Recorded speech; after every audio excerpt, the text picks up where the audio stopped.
Berko'dan Jiyan'a. Jiyan'a. Berko'dan Jiyan'a. Kes. Berko'dan Jiyan'a.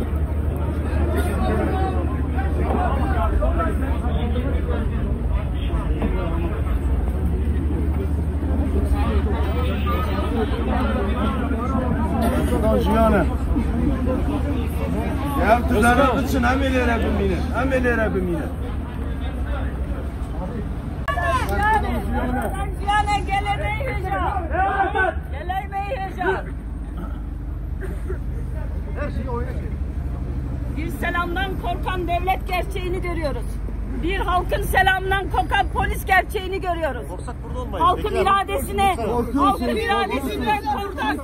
devlet gerçeğini görüyoruz. Şahsıçıları savunuyorsun. Annesinin 3 yaşında çocuğuyla giden Aynen. Belediyenin içinde en azından bu SGK marşı söyletmiyoruz. Aynen. Hakkını. Aynen. Hakkını yedi. Aynen. Halkın iradesini gasp edenleri görüyoruz. Var ya, halkın iradesini gasp edenler halktan korkar.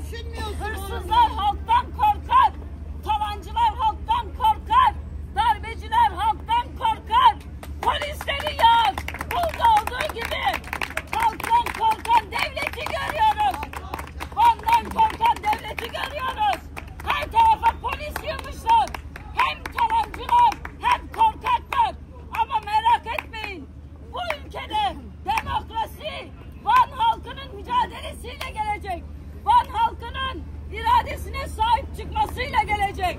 Van halkının onurlu duruşuyla gelecek. Onur duyuyoruz halkımızla. Gurur duyuyoruz halkımızla. Elbette bu iktidar yenilecek. Halka yenilecek. Halka yenilecek. Hakikate yenilecek. Samet sen oraya gel. Oraya git. Oradan sadece bizim grubun istekleri de başka çay yedik.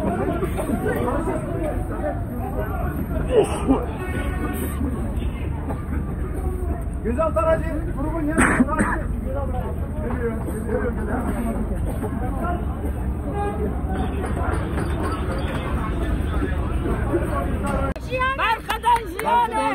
Barkadan Jiyan'a. Barkadan Jiyan'a. Hırsız kayyum. Gaspçı kayyum.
çeksene.